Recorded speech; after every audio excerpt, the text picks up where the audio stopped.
Nithyanandam, welcome to the Prathama Vinyasa Krama. We are going to perform the 108 Asana sequence of KAILASA's Nithyananda Yoga. First, let us make sure we have all the components you need for the yoga practice. Have your yoga mat on the ground. Have your Panchapatra and Udani ready. 1 cup with a spoon with some water for the ritualistic cleansing. All the male bodies, please remove your upper cloth and apply the vibhuti on the 16 places over your body, as you can see on our acharyas.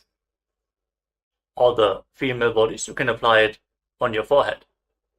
Wear the kumkum on your third eye, the Ajna chakra in between the eyebrows, and wear the Rudraksha mala around your neck. You can keep some weights at the side of the mat if you want to intensify the asana practice.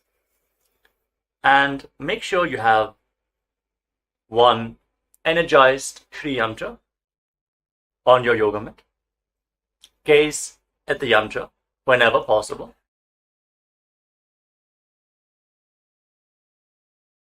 To mirror the macrocosmic energies into your microcosmos. Let us all now settle down into a comfortable cross-legged position with your head, neck and spine in a straight line. Close your eyes, take a deep breath. Visualize Swamiji in your inner space as you bring your hands into Namaskara Mudra in front of your heart center as we open this session with the Satguru Vandanam.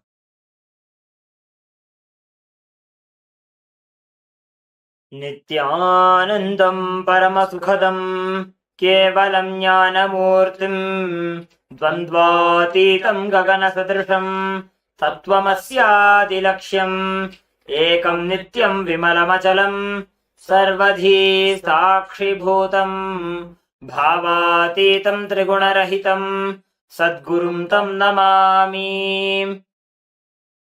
Next, we are going to chant the Shiva Mula mantra.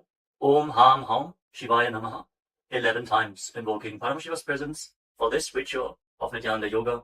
Please follow along internally. Om Ham Ham Shivaya Namaha.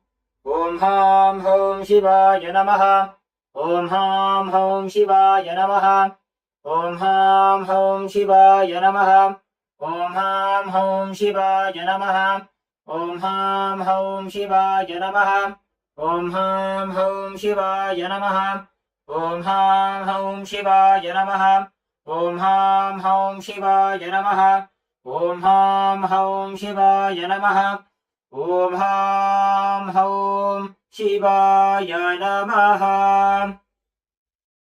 Let us now enter into the Tattvachamanam, the ritualistic cleansing. Take your Panchapatra and Udani. Keep your right hand in the Gokarna Mudra in the shape of a cow's ear. Take 1 Udani, 1 spoon of water, and pour it into your right palm. Each time the word Swadha is chanted, sip the water from the bottom of your palm and take another Udani of water into your hand for a total of 3 times. Om Atmatattvam Shodhayami Swadha. Om Vidyatattvam Shodhayami Swadha. Om Shivatattvam Shodhayami Swadha. Now wash your right hand with the water from the Panchapatra and wipe your lips twice with the bottom of your right thumb as we chant Om Ham Hridayaya Namaha. Wash your hand again. With your index, middle and ring finger joined together, touch above the upper lip and below the lower lip. Then wash your hand again. With your index finger and thumb joined together, touch your right nostril and your left nostril. With your ring finger and thumb, touch your right eye, your right ear, and your left ear. Then wash your hand again. With your little finger and thumb, touch your navel, your right chest, and your left chest. And with all the tips of the fingers joined together, touch the crown of your head, the right shoulder, the left shoulder, and your heart center. Wash your hand again. Now place your right hand over the left and place both your hands on the right thigh. Sit straight, close your eyes, and make a conscious resolution.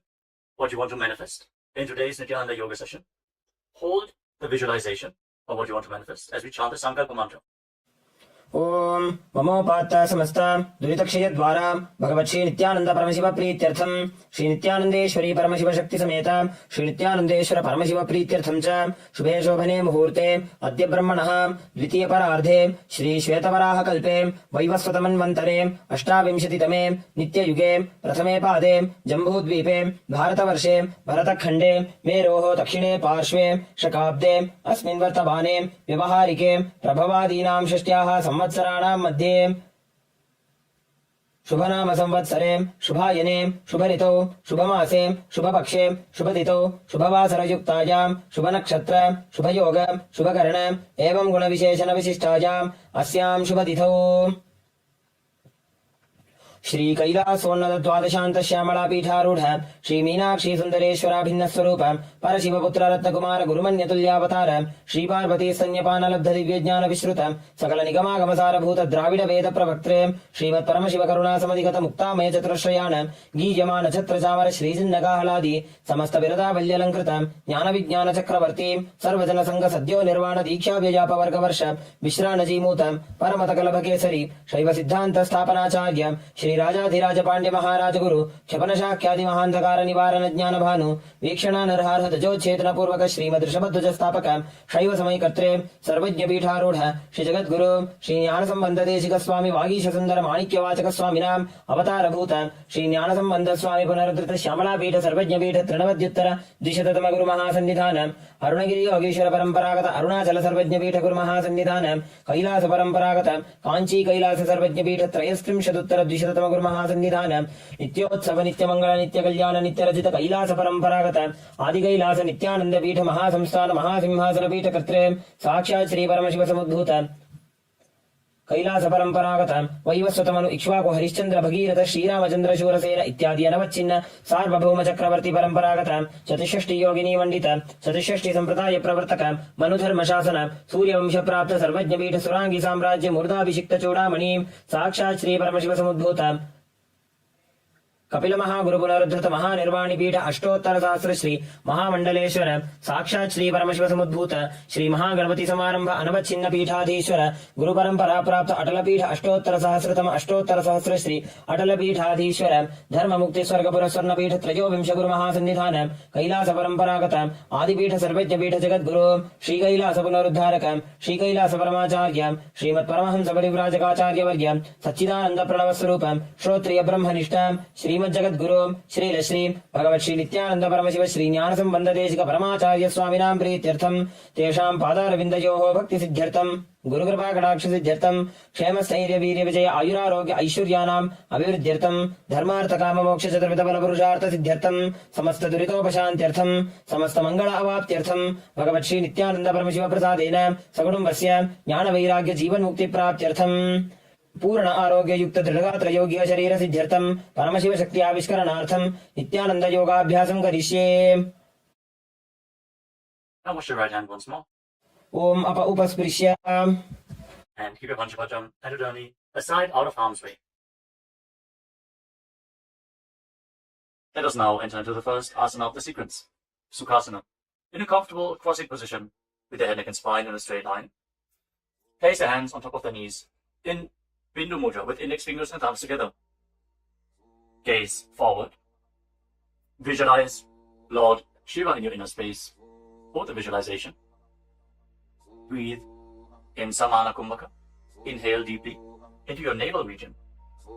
And visualize the fire in your navel being kindled, rising up your spine as you exhale and hold your breath. Engage Mahamudra Bandha, which is a combination of the Mula Bandha, the root lock, contracting the perineal floor and pulling it up, preventing the energy from flowing out at the bottom of your spine. The Uddiyana Bandha, the abdominal lock, contracting your muscles above and below the navel and pulling your stomach in and up towards your spine. And the Jalandhara Bandha, the throat lock, as you tuck your chin to the chest, internally contracting your throat muscles to prevent the prana from falling down again. Form all the three bandhas together and form Mahamudra Bandha. Now, internally, chant the japa Soham again and again. Visualize it rotating around your throat in a circular manner, like a prayer wheel. These are the components of the first asana, Sukhasana. तत्सुखासनमित्युक्तमशक्तस्तत्समाचरेत् आसनं विजितं येन जितं तेन जगत्त्रयम्. Now, place one foot. Place your feet on top of opposite thighs. Into Padmasana, the lotus posture. Join the palms of your hands in front of your chest and raise them up above your head in Anjali Mudra with the elbows straight. Engage all the uddhas as you visualize yourself as Mount Kailash in Parvatasana. अथ वक्ष्ये महादेव पर्वतासनमङ्गलम् यत्कृत्वा स्थिररूपी स्यात् षट्चक्रादिविलोपनम्. Now extend your feet away from the body. Bring the soles of the feet together. Interlock your fingers behind your back in Parusha Mudra as you lean forward and down, and place your forehead on the ground behind the heels. Lean down as low as you can. Open up your back. Breathe deeply into your navel region. Feel the stretch in your back as you gaze to your nose. Visualize Swamiji and keep engaging the Mahamudra Bandha in Halipavasana. पूर्वविधियाहू मे जानो उभय पगथली संपुटठानो पृष्ठपछेदो भूकरल्यावो दक्षिणकरसो वामगहावो. Now bring your hands to the front. Keep the soles of the feet together. Cup the palms and place them on the ground in front of the feet. Again, bring your forehead to the ground behind the heels. Fix your gaze at the tip of the nose. Visualize yourself as a snake with Mahamudra Bandha engaged in Nagi Pavasana. Hold the stretch for a moment. पूर्वविधि परि आगाने नीचौहो बीकहूणि फणास्यौ लगायि. Now keep your hands in Prana Mudra. Index and middle fingers together as you hold onto the little and ring fingers with your thumb. Catch a hold of your big toes and extend your legs forward and up. Then cross your legs into Padmasana and lean forward and down onto your elbows. Engage all the bandhas, Mahamudra Bandha, and visualize yourself as a bird in Kokilasana. अथान्यदासनं वक्ष्ये येन सिद्धो भवेन्नरः अकस्मात् वायुसञ्चारं कोकिलाख्यासनेन च. Rise up. Now stack your knees and your ankles. Hold on to opposite elbows in front and start rotating your arms in a circular motion. Gaze to the tip of the nose, perform Mahamudra Bandha, and visualize Swamiji in your inner space as you mobilize your shoulders, your thoracic spine in Nithyananda.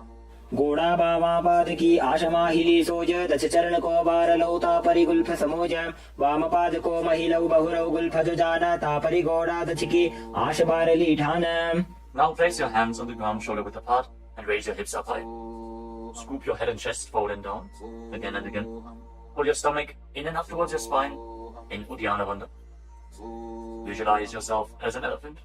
Strengthen your shoulders and your upper back. Stretch your hamstrings. Don't forget to breathe in Samana Kumbhaka. Intensify the fire in your navel region in Gajasana. न्युब्जं पादाग्रे भूमौ कृत्वा लम्बी भूयामस्तकाग्रे निधाय नितम्बम् ऊर्ध्वमुन्नमय्य नाभिलक्ष्यं भूमौ नासिकामानीय. Now raise one heel off the ground in the same position and push the other heel down. Alternate the position of your feet again and again. Stretch your hamstrings and push your shoulders through. Straighten your back. Pull your stomach in and up. And visualize yourself as a bear in Vrikshasana, the bear posture. एकैकं पादमाकुञ्च्य गजासनं कुर्यात् त्रिक्षासनं भवति. Now raise up. Stand on the tips of the toes. Stand on the tips of the toes. If you can, rise up all the way onto your big toes. Bring your hands to your chest in Hridaya Mudra, index, middle and big fingers joined together. Pull your stomach in and up and visualize Swamiji in your inner space. Find the balance in your center.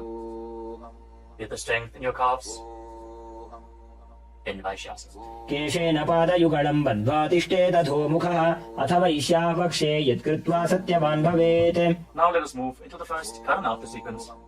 Starting off with Adimandi posture. Keep your heels together, toes pointing outwards, and bend your knees. Bring your hands in front of your chest. Now raise one knee up along the center of your body in a circular motion and follow along with the respective hand. Repeat the movement on both sides gracefully again and again.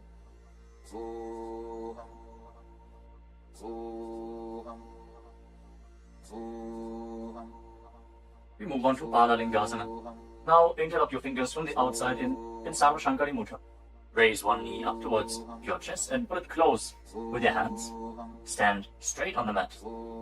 Bring stability into your foot as you engage all three bandhas. The root lock, abdominal lock, and throat lock in Mahamudra Bandha. Visualizing yourself caressing a baby in Balalingasana. एकं जानु उरसि आलिङ्ग्य स्थातव्यं बाललिङ्गनं भवति. Now bring the raised foot behind towards your buttocks.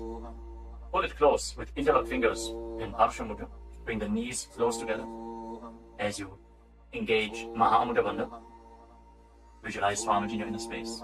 Bring stability to your inner space. You can focus on the drishti point and external point. Remove any shaking of the inner space and body. Fix your gaze at a point and gain stability of the body and mind. स्थित्वैकस्मिन् पादतले कराभ्यां वेष्टयेतनुं पृष्ठे संस्थाप्य यत्नेन पादपीडनमासनम्. As you now catch the sole of the foot from the inside, kick the leg back in up and extend the other hand forward in Bindu Mudra with index finger and thumb together. Raise the foot up high and visualize yourself as Lord Nataraja in Natarajasana. उत्तानपादं क्रौञ्चं च मरीचिं वीरभद्रकं नटराजं त्रिकोणं च सुप्ताङ्गुष्ठप्रसारणे. Step the foot down and interlock your fingers again from the outside in. Raise the other knee to the chest. Repeat Balalingasana on the other side. Visualize yourself holding a baby. Breathe deeply against the raised thigh. एकं जानु उरसि आलिङ्ग्य स्थातव्यं बाललिङ्गनं भवति. Now bring the raised foot to the back. Hold it close to the buttocks with both hands.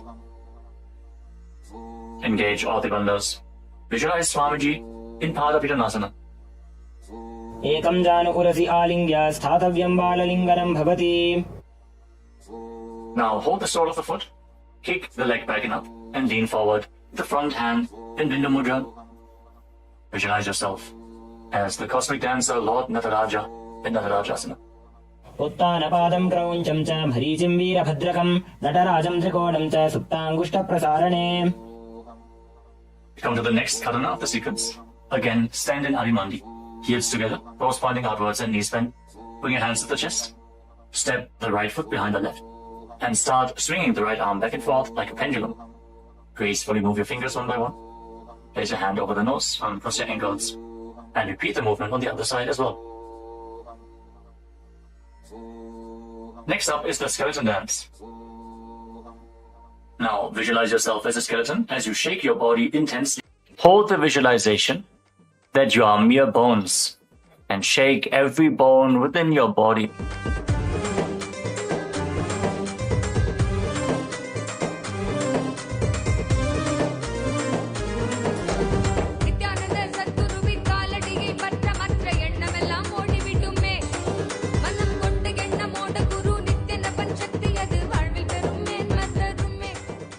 Now return to Adimandi posture and cross your arms over top of your head.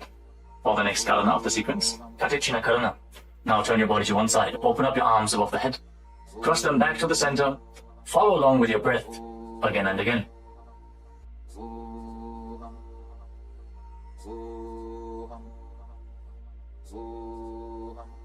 Now raise your arms up parallel above your head and rise up onto the tips of your toes. Engage Mahamudra Bandha and visualize yourself as a palm tree. As you breathe in Samana Kumbhaka, kindle the fire in your navel region. Internally chant the new japa, Shivoham, in Tadasana. महामुद्राबद्ध कोनो ताडासन विभेदकान् विनोत्तानं सदा कुर्यात् अन्तर्वत्नी पतिप्रिया. Now lean forward and down. Place your hands flat on the ground if you can. Otherwise, just lean down as low as possible. Bring your head towards the knees and engage all the bandhas, Mahamudra Bandha, as you visualize Swamiji in Uttanasana. महामुद्राबद्ध कोनो ताडासन विभेदकान् विनोत्तानं सदा कुर्यात् अन्तर्वत्नी पतिप्रिया. Now bring your hands flat on the ground and step your feet back. Come to a tall plank position. Take this opportunity to gaze at the Shri Yantra on your mat. Now tuck your chin to the chest and lock your throat. And start rotating your head from side to side as you visualize Swamiji in your inner space in Tarakshvasana. गजासनवस्थित्वा मस्तकं वारं वारं दक्षिणकुक्षिं सव्यकुक्षिं नयेत् तरक्ष्वासनं भवति. Hold the plank position. Engage your core. Now lower your body down onto your stomach. The hands by the side of your shoulders. And then raise your head and your chest by the strength of your lower back. Curl your upper back up. Open your mouth in Bhujangani Mudra. Wide open. Inhaling through the hollow of your throat. As you visualize yourself as a cobra in Bhujangasana. अंगुष्ठनाभिपर्यन्तम् अधो भूमौ विनिन्यसेत् कराभ्यां च धरां धृत्वा ऊर्ध्वशीर्षफणीवहे. देहाग्निर्वर्धते नित्यं सर्वरोगविनाशनं जागर्ति भुजगी देवी भुजंगासन साधनात्.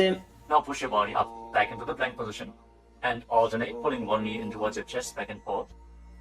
Breathe calmly through your nose in Sahadra Kumbhaka, leading the prana along your spine and holding the breath on and off in the various energy centers along your spine. Visualize Swamiji in your inner space in Shashasana. गजासन संस्थितौ जानुद्वयमाकुञ्च वारं वारं कर्तव्यं शशासनं भवति. Now step one foot in between your two hands. Simultaneously jump the front foot back and bring the other foot in between the hands. Alternate the position. Jump intensely as you visualize yourself as a chariot in Rathasana. गजासन संस्थितो एकैकं पादं पुरोमार्गेण भ्रामजित्वा कर्तव्यं रथासनं भवति. Remain in this position and rise up. Keep one foot at the back with the toes facing sideways and bend the front knee at a 90-degree angle. Raise your arms up parallel above your head. Intensely engage your legs and your core. Pull your stomach inwards and up in Uddiyana Bandha. Fix your gaze at your third eye as you visualize yourself as Lord Veerabhadra with 8 arms in Veerabhadrasana. वासिष्ठमथ कौण्डिन्यम् ऊर्ध्वकुक्कुटमेव च अष्टावक्रमथोत्तानं मयूरं सेतुबन्धनम् उत्तानपादं क्रौञ्चं च मरीचिं वीरभद्रकं नटराजं त्रिकोणं च सुप्ताङ्गुष्ठप्रसारणे. Now exchange the position of your feet. Bring the other foot to the front and bend the front knee at a 90-degree angle as you turn the back toes facing outwards and bring your arms up above your head. Gaze to your third eye. Pull your stomach in and up and visualize yourself as Lord Veerabhadra. Feel the intense stability this posture brings to your hip. Stand strong and stable in Veerabhadrasana. वासिष्ठमथ कौण्डिन्यम् ऊर्ध्वकुक्कुटमेव च अष्टावक्रमथोत्तानं मयूरं सेतुबन्धनम् उत्तानपादं क्रौञ्चं च मरीचिं वीरभद्रकं नटराजं त्रिकोणं च सुप्ताङ्गुष्ठप्रसारणे. Now stand up straight. Take one foot and pull it up towards the inner opposite thigh with the heel close to your perineum. Join your hands in Anjali Mudra and raise your arms up straight above your head. Engage Uddiyana Bandha. Pull your stomach in and up and visualize yourself as a tree. Fix your gaze at an external point for balance in Vrikshasana, the tree posture. वामोरुमूलदेशे च याम्यं पादं निधायतु तिष्ठेत्तु वृक्षवद्भूमौ वृक्षासनमिदं विदुः. Now bring the raised foot up towards the opposite hip and join your hands in Namaskara Mudra in front of your chest. Visualize yourself as Lord Garuda with heavy wings on your back. Stand strong and stable in Garudasana.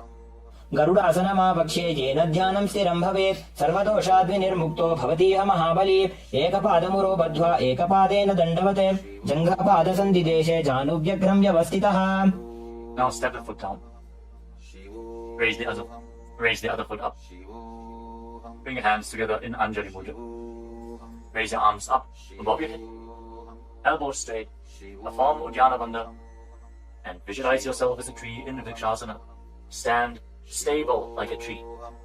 Feel the roots growing from the standing foot. वामोरुमूलदेशे च याम्यं पादं निधायतु तिष्ठेत्तु वृक्षवद्भूमौ वृक्षासनमिदं विदुः. Now step one foot back.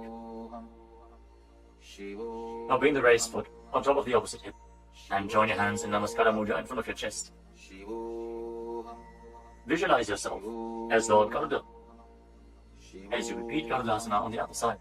गरुडासनमावक्ष्ये येन ध्यानं स्थिरं भवेत् सर्वदोषाद्विनिर्मुक्तो भवतीह महाबली.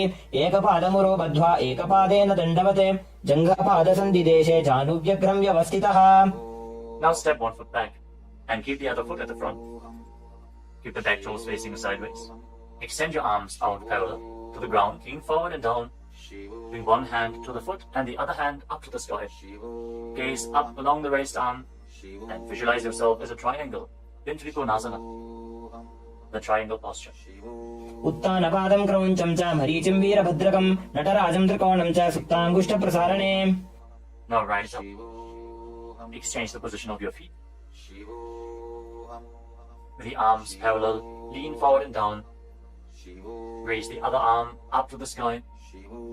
Repeat Trikonasana, the triangle posture on the other side. Feel the deep stretch in your lats and in your hips. Try to rotate your shoulders so they are completely aligned and pointing up to the sky. उत्तानपादं क्रौञ्चं च मरीचिं वीरभद्रकं नटराजं त्रिकोणं च सुप्ताङ्गुष्ठप्रसारणे. Now rise up. Step your feet together.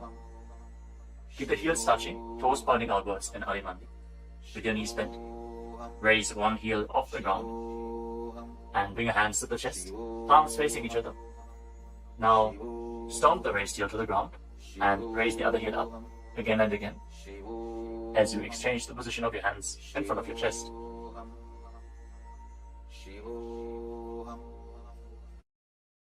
Now lower your body down into Angushtasana. Tuck the toes and sit on raised heels. Join your hands in Namaskara Mudra in front of your heart center. Visualize Swamiji in your inner space as you start buzzing like a bee on the in and exhalation in Brahmari Kumbhaka. And internally chant the new japa Sadashivoham in Angushtasana. कबन्धासनमित्याहुः गोरक्षासनमेव च अङ्गुष्ठमुष्टिकं ज्ञेयं ब्रह्मप्रासादितं तथा. Now extend one leg forward and bring your hands to the side. Keep the palms facing forward in Baddha Mudra with the fingertips barely touching the ground. Be stable in this position as you visualize Swamiji in Saulasana. प्रसार्यैकं पादतलं संस्थाप्य त्वेकपादकम्. Now catch a hold of the big toe of the front foot in Prana Mudra with index and middle finger. Catch the back heel with the other hand and balance in this posture. Visualize Swamiji in your inner space in Vinyasa. गुल्फस्थितो पादमेकं प्रसार्य तत्पादाग्रं संस्पृशेत् तत्करेण गुल्फं चान्यं धारयेत् तत्करेण धूनं पीठं चाभ्यसेत् चोभयत्र. Now rise back up. Step the front foot in. Extend the other foot forward. Keep the hands at the side, palms facing forward. Support your balance with the fingertips as you visualize Swamiji in Saurasana. प्रसार्यैकं पादतलं संस्थाप्य त्वेकपादकम्. Now lean forward and down. Hold on to the big toe in Prana Mudra. Again, visualize Swamiji in Vidunanasana. Feel the stretch in your calf. Build the balance to hold the back heel with the other hand. गुल्फस्थितो पादमेकं प्रसार्य तत्पादाग्रं संस्पृशेत् तत्करेण गुल्फं चान्यं धारयेत् तत्करेण धूनं पीठं चाभ्यसेत् चोभयत्र. Now rise up and step both feet in.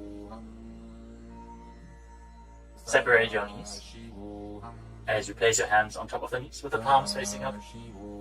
Now lock your chin to the chest in Jalandhara Bandha and gaze from the gap between the palms. Hold the balance. Calm your inner space and visualize Swamiji in Brahma Jyankushasana. दो ऊफड़ा पानी होए वैसे एड़ी दो गुदानी वैसे कोरपक दलियां की माहिली आयुष माहेरा शेमिली. Now drop your knees down to the ground.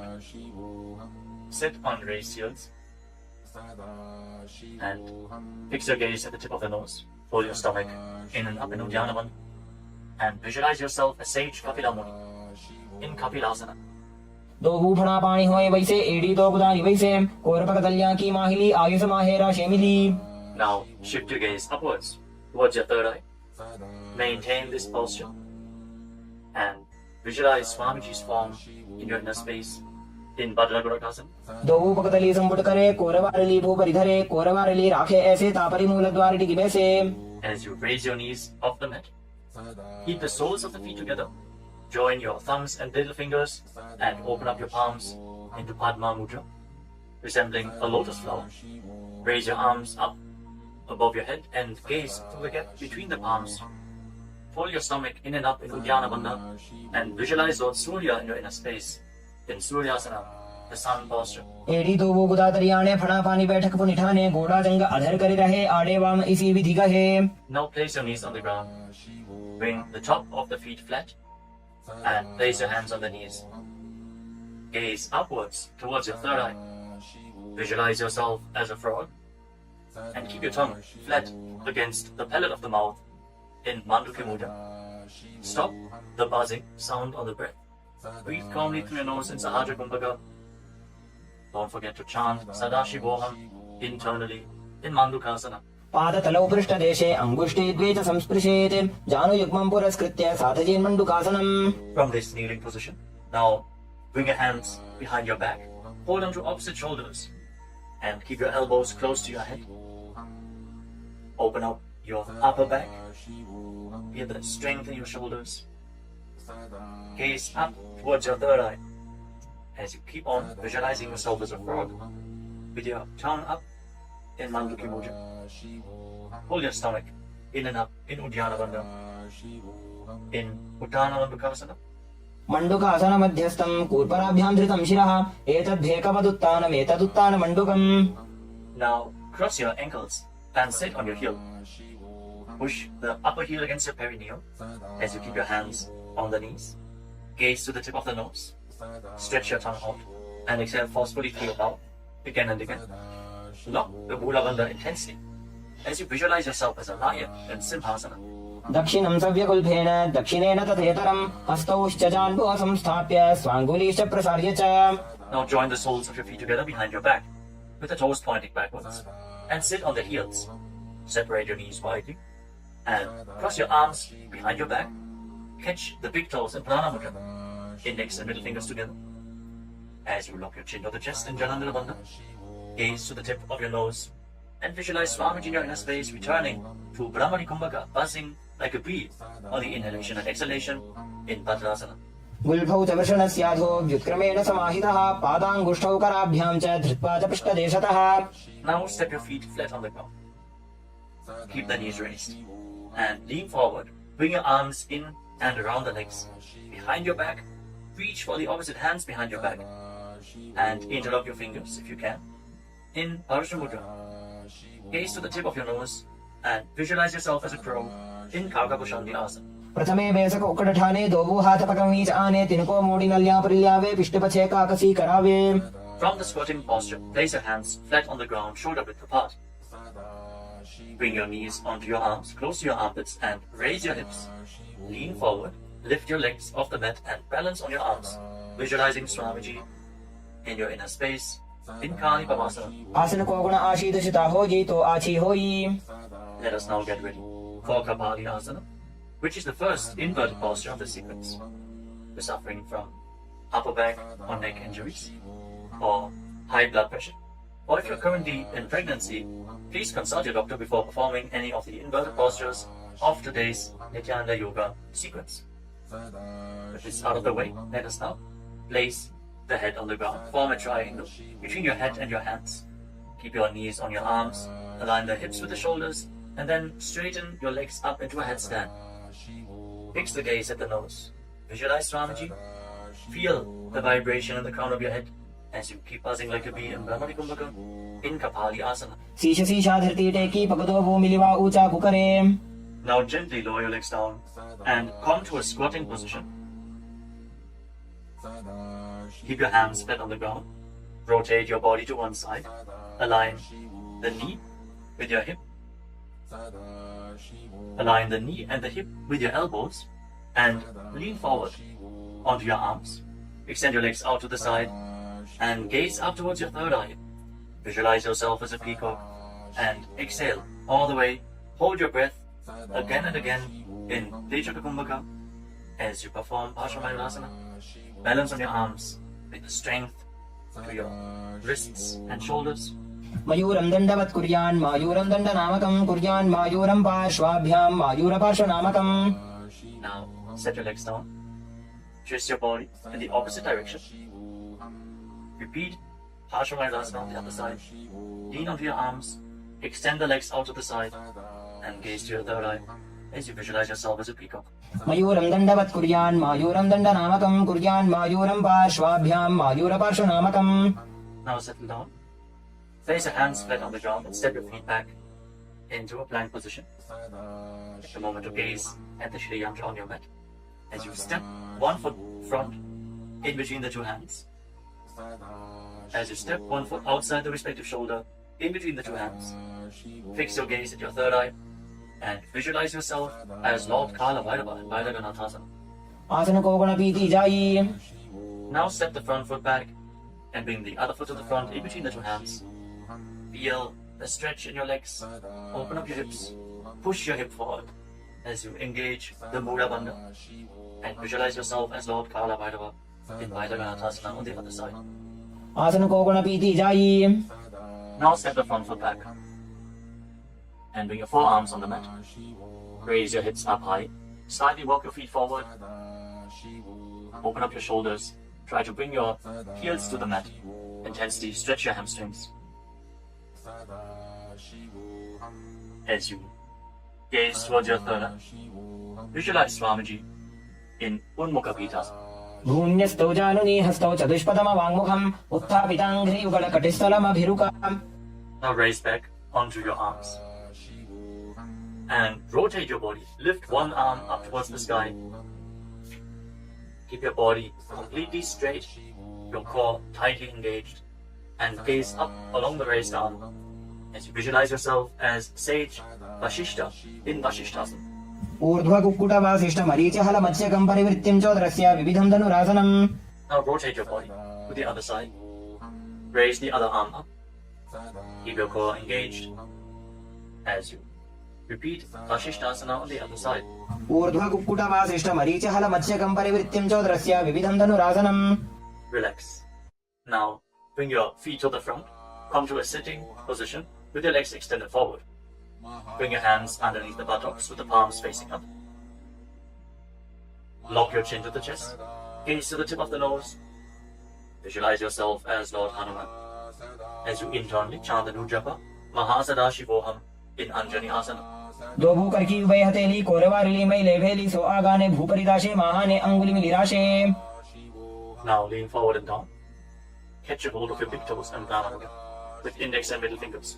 Lean down as low as you can. Stretch your back. Open your hamstrings and your hips.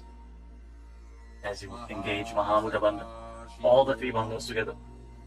Visualize Swamiji in Paschimottanasana. जानु परिललाटन्तो पश्चिमं तानमुच्यते येन केन प्रकारेण सुखं कार्यं च जायते. Now rise up. Interlock your fingers around your neck. And again, lean forward and down. Slightly separate your knees and bring your head in between with your elbows outside the knees.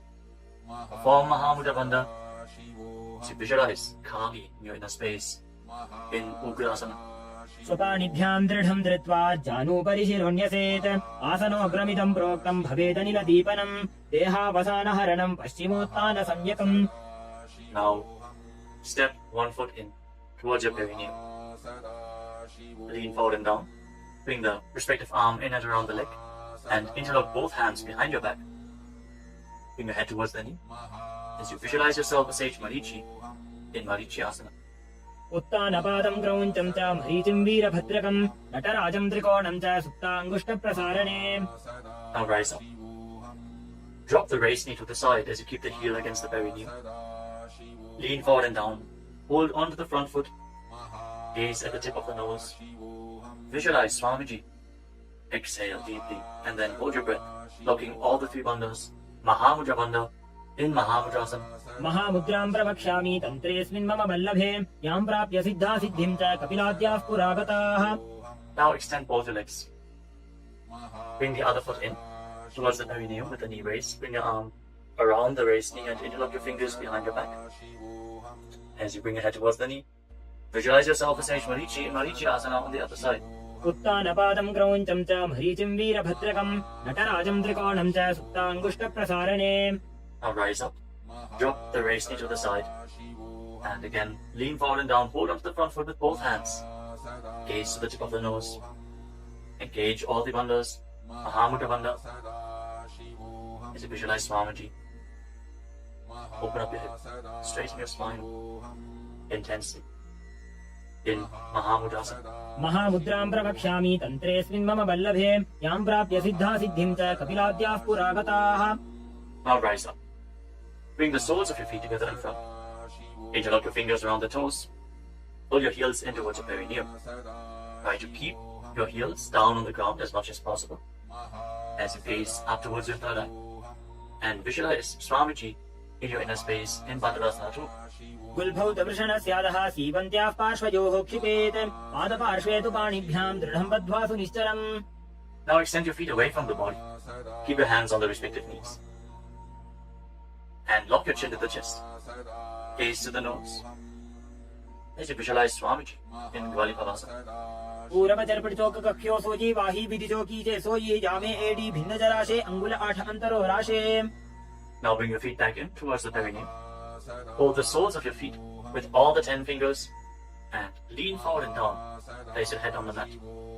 Fix your gaze at the tip of the nose and visualize Yoni Mandala, the visual representation of Devi Paramashiva Shakti herself. We are projecting the Yoni Mandala in the top right corner of the screen. If you don't know how the Yoni Mandala looks, exhale deeply and hold your breath in Rechaka Kumbhaka in Joni Asana. दोबो पकदली संपुट करे AD made के ढिंग दरे अर्धहात को अंतर राशे लीलाट पकथलियां ऊपर दाशे. Rise up and again extend your feet away from the body. Extend your arms out to the side and lean forward and down from the waist. Try to keep your back as straight as possible as you bring your forehead on the ground behind your heels. Gaze to the tip of your nose and visualize Swamiji in Midaki Pavasana. पूरव विधि परिपकथली संपूर्ण शोध एडी मिली राशे. Rise up and now bring your feet back in towards your body. Keep your toes together and your heels apart as you scoop your hands below the shins. Bring your elbows to the mat and then bring your chin on the ground with the toes touching your throat. Gaze to the tip of your nose and visualize Lord Surya in your inner space in Siddha Samadhi Asana. दोबो पकदली संपुट करे कोले मेढ़ आगा मेधरे अंगुल 8 अंतरो राशे AD को ऐसे विधि दाशे. Now rise up. Bring the heels together and keep your toes apart. Hold on to the feet as you open them up like a book, pressing your elbows down your thighs, gazing through the nose and visualizing Swamiji, the Supreme Pontiff of Hinduism, in your inner space in Chinaki Pavasana. दोबो पका की AD धरती महिमा मेढ़ लगावे. Now rise up. Bring the soles of the feet together completely. Push your knees to the mat as you place your hands on top and gently push down the knees with your hands. Fix your gaze at your third eye and pull your stomach in and up in Uddiyana Bandhana. Visualizing Swamiji in your inner space in Charapata Chokasana. दोबो पकदली संपुट धारे आगा ने कहे जारे पसारे घोड़ा भूसो लगता राशे हाथ दोबो घोड़ा परिदाशे. Now rotate your feet, raise the heels and bring the toes down to the mat. You can use the support of your hands if needed. Then push your knees to the ground and place your hands on top of the knees in Bindu Mudra. As you pull your stomach in and up, gaze to your third eye and visualize yourself as Lord Kala Bhairava in Bhairavasana. गुल्फो संपीड्य चान्योन्यं विक्रमेणोत्थितं शनैः जान्वोः पार्श्वगतौ हस्तौ दण्डवद् भैरवासनम्. Relax, untwist your feet and keep one heel against the perineum as you lift the other foot up against your chest with both hands. Fix your gaze at your third eye. Visualize Swamiji. Exhale all the way and hold your breath in the Muladhara chakra. And don't forget to internally chant the japa Mahasadashi Goham in Samanasana. समानासनमा पक्षे सिद्धमन्त्रादि साधनात् एकपादमरो दत्वा गुह्योऽन्यलिङ्ग वक्त्रके.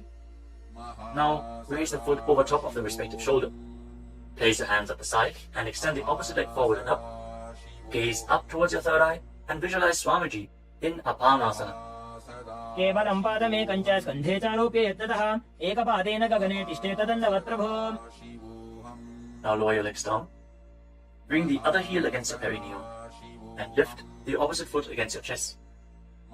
Breathe deeply. Exhale all the way and hold your breath in Rejaka Kumbhaka. As you gaze to your third eye, visualize Swamiji in Samanasana. समानासनमा पक्षे सिद्धमन्त्रादि साधनात् एकपादमरो दत्वा गुह्योऽन्यलिङ्ग वक्त्रके. Now lift the raised foot over your shoulder. Your hands at the side, extend the opposite leg forward and up, and gaze to your third eye as you visualize Swamiji in Apanasana on the other side. Hold this posture. Just straighten your legs, point the toes. Be stable in this posture. केवलं पादमेकं च स्कन्धे चारोप्य यत्ततः एकपादेन गगने तिष्ठे तदण्डवत् प्रभो. Now lower your legs and stack the knees in front of your body, keeping the heels at the outside of the opposite hips. Interlock your fingers on the top knee. Gaze to the tip of your nose and visualize the face of a cow in your inner space as you breathe in Siddhkari Kumbhaka. Press your tongue flat against the palate of your mouth, and as you inhale through your mouth, hiss through the teeth. Exhale through your nose and internally chant the japa Om Nithyananda Yoga in Gomukhasana. सव्ये दक्षिणगुल्फन्तो पृष्ठपार्श्वेन योजयेत् दक्षिणे अपि तथा सव्यं गोमुखं यथा. Now catch a hold of the big toes in Prana Mudra and pull your stomach in and up in Uddiyana Bandhana. Fix your gaze at the tip of your nose and visualize yourself as Rishika Anasuya in Anasuyasana. दक्षिण घोड़ो नीचे उठाने, बाबों ताके ऊपर आने, घोड़ा संधि मिलावे भारी, आड़ा पद बुनी दे संधि पसारी. With your gaze fixed at the nose, lean forward and down and interlock your fingers behind your back. Bring your chin over the knees. Lean down as low as possible. Visualizing Rishika Anasuya in Anasuyasana 2. धीमणा Goda की संधि, उपरिड़ा बागोड़ा की संधि, मिलाई राशे, घोड़ा सिवले, पकतल्यालो आड़वाई सुधा राशे. Now rise back up. Place the right foot flat on the mat with the right knee against your chest and keep the left heel against your perineum with the knee on the ground. Place your hands on the respective knees. Gaze to the tip of the nose and visualize yourself as Lord Garuda in Garudasana 2. तावो पकमोड़ी एड़ी, माहिला गुल्फमूल त्वारणी चैदे. From the same posture, now raise your perineum onto the heel. Interlock your fingers around your neck and twist your elbows outside the raised knee as you gaze up towards your third eye. Visualize yourself as Sage Narada in Naradasana. इष्टि जो वाम पगदली केरी, भूपरी दाही लगा वे फेरी, घोड़ा सुधो फणो है जो जी, छिपाशे तीरा शेषो जी. Relax, untwist your spine and now raise the left foot on the right thigh and raise the right knee. Catch the big toe of the right foot with the right hand in Prana Mudra and hold onto the shin of the right leg with your left hand as you hug your knees. Fix your gaze at the tip of your nose and visualize Matsya, the fish avatar of Lord Vishnu in Matsya Pitakasana. वामेन वामाङ्गुष्टन्तो गृहीतं मत्स्य पीठकं योनि वामेन संबीड्य मेढ्रादुपरि दक्षिणम्. Now again, stack your knees and keep your heels outside the hips. Intensely stretch your hip rotators. Keep your hands on your knees in Parashu Mudra. Gaze to the tip of your nose and visualize the face of a cow in Gomukhasana. सव्ये दक्षिणगुल्फन्तो पृष्ठपार्श्वे नियोजयेत्, दक्षिणेऽपि तथा सव्यं गोमुखं यथा. Now interlock your fingers around the toes in Prana Mudra. Pull your stomach in and up in Uddiyana Bandha and fix the gaze at the tip of the nose as you repeat Anasuyasana. दक्षिण घोड़ो नीचे उठाने, बाबों ताके ऊपर आने, घोड़ा संधि मिलावे भारी, आड़ा पद बुनी दे संधि पसारी. Now interlock your fingers behind your back and lean forward and down. Bring your chin over the knee, the nose as close to the ground as you can. Fix your gaze at the tip of the nose and visualize yourself as Rishika Anasuya in Anasuyasana 2. दक्षिण घोड़ो नीचे उठाने, बाबों ताके ऊपर आने, घोड़ा संधि मिलावे भारी, आड़ा पद बुनी दे संधि पसारी. Now rise back up. This time place the left foot flat, the left knee against the chest, right heel against the perineum. Keep your hands on your knees. Gaze to your nose and visualize yourself as Lord Garuda in Garudasana 2 on the other side. धीमणा Goda की संधि, उपरिड़ा बागोड़ा की संधि, मिलाई राशे, घोड़ा सिवले, पकतल्यालो आड़वाई सुधा राशे. As you raise your perineum up onto the heel, interlock your fingers around your neck, twist your elbows outside the raised knee, gaze up towards your third eye, and visualize Sage Narada in Naradasana. इष्टि जो वाम पगदली केरी, भूपरी दाही लगा वे फेरी, घोड़ा सुधो फणो है जो जी, छिपाशे तीरा शेषो जी. Now raise up. Place the right foot onto the left thigh and hold on to the left chin and the big toe as you gaze to your nose and visualize Matsya, the fish avatar of Lord Vishnu in Matsya Pitakasana.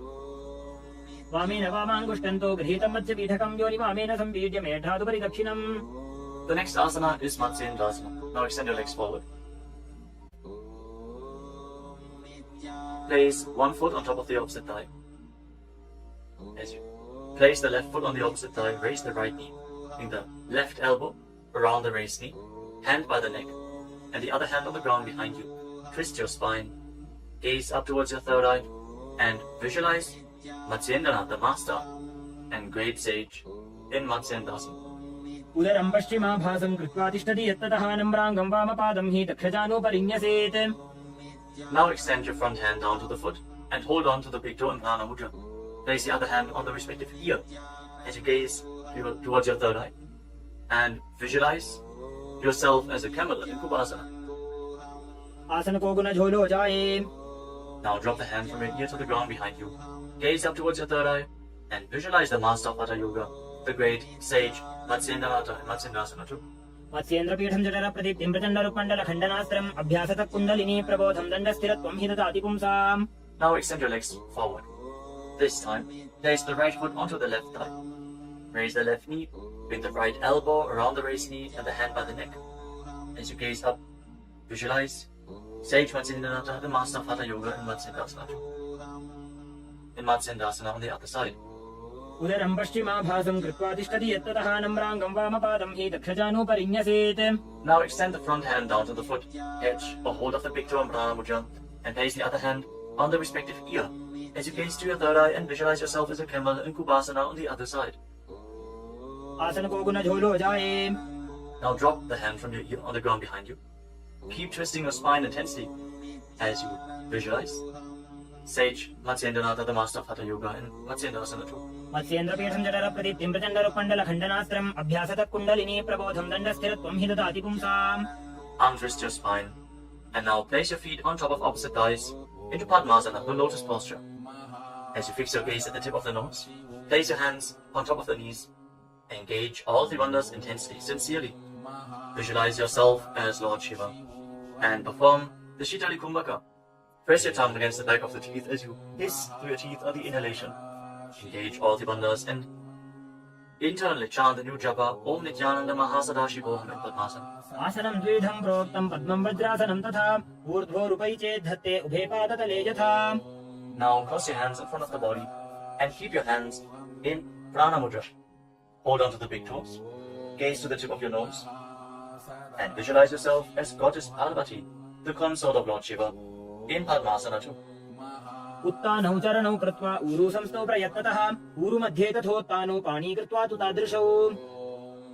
From Padmasana, now bring your hands through your legs, place your palms flat on the ground, and straighten your arms, pull your knees up, lift your body off the ground, and balance. As you visualize yourself as a rooster, breathe calmly through your nose in Sahaja Kumbhaka, in Kukutasana. पद्मासनं सुसंस्थाप्य नान्मोरोरन्तरे करौ निवेश्य भूमावासिष्ठे द्योमस्तः कुक्कुटासनः. Now from Padmasana, rise up onto your knees. Place your hands in such a way that the fingers are pointing towards your body. Now bend the elbows and bring them towards your navel. Lean forward, find balance and lift your legs off the ground. With your legs in Padmasana, visualize Swamiji in Padakikiyasana. धरामवष्टभ्यकरद्वेन तत्पूर्वरिस्थापितानाभिपार्श्वः उच्चासनो दण्डवदत्तितर्के वायुरमेतत् प्रवदन्ति पीठम् मयूरम् पद्मकम् कुर्यात् बद्धकेकीति कथ्यते. Now extend your legs back into Mayurasana. From the kneeling position, lean your navel onto your elbows and lift your legs up straight as you visualize yourself as a peacock in Mayurasana. अथ वक्ष्ये महादेव मयूरासनमुत्तमम् ओमो निपात्य हस्तौ द्वौ पूर्वरोपरि देहकम्. Now relax. Lay down on your stomach. After intensely engaging the muscles of your body, interlock your fingers around your neck. Place your forehead on the ground. Turn your feet outwards so the toes are pointing to the side and the heels are touching the ground. Visualize yourself as a crocodile in Makarasana. अध्यासशेदे हृदयं निधाय भूमौ च पादौ च प्रसार्यमानो शिरश्च धृत्वा करदण्डयुग्मे देहाग्निकारं मकरासनं तत्. Now keep your hands at the side of your shoulders and raise your legs off the ground. Engage your lower back as you visualize yourself as a locust in Shalavasana. अध्यासशेते करयुग्मवक्षो भूमिमवष्टभ्यकरयोस्तलाभ्याम् पादौ च शून्ये च वितस्ति चोर्ध्वं वदन्ति पीठं शलभं मुनीन्द्राः. Next, bend your knees and hold onto the feet with your hands, pulling your feet outside of the hips onto the ground as low as possible. Visualize yourself as a camel in Ushtrasana. अध्यासशेते पदयुग्मव्यस्तं पृष्ठे निधायापि धृतं कराभ्याम् आकुञ्चयेत् सम्यक् उदरास्य गाढमुष्ट्रं च पीठं योगिनो वदन्ति. Now, as you hold onto the feet, kick your legs back and up and raise your head and chest. Bend your back and gaze up. Visualize yourself as Lord Shiva's bow in Dhanurasana. प्रसार्य पादौ भुविदण्डरूपौ करौ च पृष्ठे धृतपादयुग्मम् कृत्वा धनुस्तुल्य विवर्तिताङ्गं निगद्य योगी धनुरासनं तत्. Now lower your body down. Rise up and come to a comfortable kneeling position. Keep your heels outside the hips with the toes touching behind your back. Keep your hands on your knees or on your thighs. Gaze upwards towards your third eye. And breathe deeply through your nose. Lead the prana along your spine in Sahaja Kumbhaka. As you visualize Swamiji in a space, internally chant the Mahavakya Om Nithyananda Paramashivam. in Bhagasana. उल्टा मोड़ी पावदो वैसे बहुरोज गति करे एक ऐसे पावन महिला गुलपुज होवु पुला पाशतीला वेसोवु. Now lean forward and down. Bring your forearms to the ground, elbows shoulder width apart. As you get ready for another inverted posture, interlock your fingers and place your head on the mat. Support it with your hands. Raise your hips up, straighten your legs, walk them forward and lift your legs off the ground. Stay in a position with your legs bent. Pull your knees in towards your chest. Pull your knees in towards your chest. As you gaze to the tip of the nose, visualize Swamiji in Gohi Asana. दो हाथ की कहुनी जोजी प्रिय कलाई जाने दो जी. From Gohi Asana, now extend your legs up straight into Shirshasana, the headstand posture. Find inner stability. As you gaze to your nose and visualize Swamiji in Shirshasana. विपरीतं मण्डलं च द्विधैव विदितं हिनः दण्डासनं द्विधा प्रोक्तं Now gently विपरीतोपवेशने. lower your legs down. Bring your legs to the front. Extend it forward. As you get ready for a sequence of intense exhalations. In Bhastika Kumbhaka, pull your abdomen inwards and push the air out like the bellows of a blacksmith again and again. In Bhastika Kumbhaka, we are going to perform this Kumbhaka throughout the next few asanas. Starting off with Bodhi Asana. Hold onto your calves and then raise your legs up. Try to bring them as vertical in front of your face as possible. As you visualize Swamiji in your inner space, hold this position. Engage your core. दो हाथ पग बाहर आने गोड़ा तरे का कसी ठाने अंगुष्ठ पिंडली लगातार Now धरे bring your hands चंद्र behind your आकाश back. सी करे. Hold on to opposite shoulders with your hands as you gaze to your third eye. Exhale rapidly and visualize yourself as a mace in Parikasana. Intensely work your core. उत्तान शयनं कृत्वा पादौ मिलित्वा प्रसार्यानितं बं भूमौ. Now bring your hands to the front, parallel to the ground, with the legs raised at 45-degree angle. Gaze to your third eye and visualize yourself as a boat in Naukasana. Keep going, we're almost there. Keep your core engaged. उत्तान शयनं कोल्पराभ्यां भूमिं वष्टभ्यः Now separate हस्तनितं your निधाय. knees and bring the soles of the feet together. Pull your feet in towards your chest as you scoop your hands below. Keep breathing rapidly as you visualize yourself as Lord Buddha. Gaze to the tip of the nose in Buddhasana. पगतले संपूर्ण करी हाथस्य उपक उचाजी पगाका अंगूठा दो भूले गो Down पानी का relax. निकाल दे. Place your feet flat on the ground as you lay down on your back. Keep your knees raised and place your palms on the ground just behind the heels. Push your hips up high off the ground.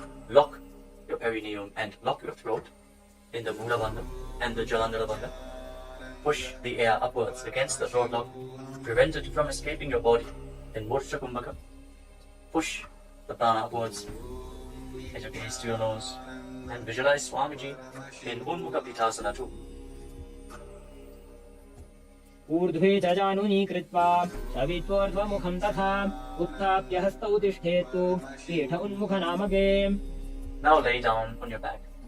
Keep your hands flat at the side of your body with your palms facing up. Unclutch from any micro movements of the body and the mind. Be completely still in your body. Feel the Kundalini Shakti rising up along your spine in Shakti Chala Mudra from the Muladhara Chakra all the way to the Sahasrara, from the root center to the top of your head to the ground center. Visualize your body is dead. And Swamiji, the Supreme Pontiff of Hinduism, is liberating you. Internally chant the Mahabhagya. Om Nithyananda Paramashivam in Shivasana. उत्तानं शववद्भूमौ शयनं तोषवासनं प्रवासनं श्रान्तिहरं चित्तविश्रान्तिकारकम्.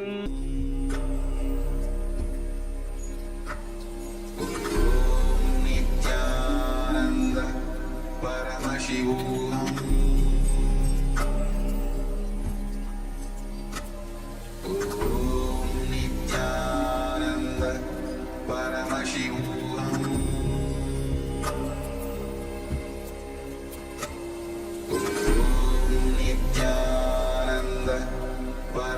Paramashivam. Om Nithyananda Paramashivam. Om Nithyananda Paramashivam.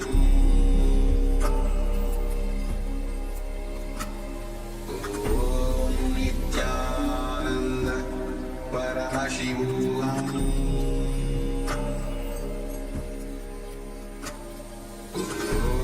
Nithyananda Paramashivam.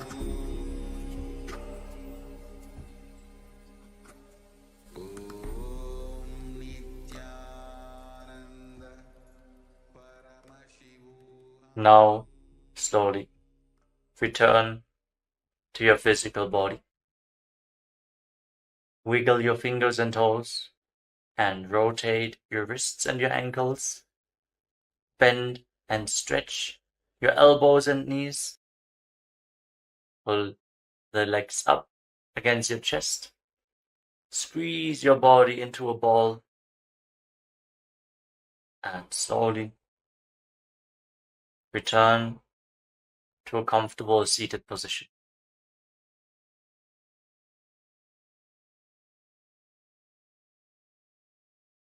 Congratulations, you completed the Prathama Vinyasa Krama, the 108 asanas of KAILASA's Nithyananda Yoga. Thank you all for performing this asana sequence today. Let us conclude this ritual of Nithyananda Yoga with the Purna Mantra. Sit straight with your head, neck and spine in a straight line, the hands in Namaskara Mudra in front of your chest. Close your eyes and visualize Swamiji in your inner space as we chant together. ॐ पूर्णमदः पूर्णमिदं पूर्णात् पूर्णमुदच्यते पूर्णस्य पूर्णमादाय पूर्णमेवावशिष्यते ॐ शान्तिः शान्तिः शान्तिः हरिः ॐ तत्सत् सर्वं भगवत् श्रीनित्यानन्द परमशिव पादुकार्पणमस्तु ॐ नित्यानन्दम्.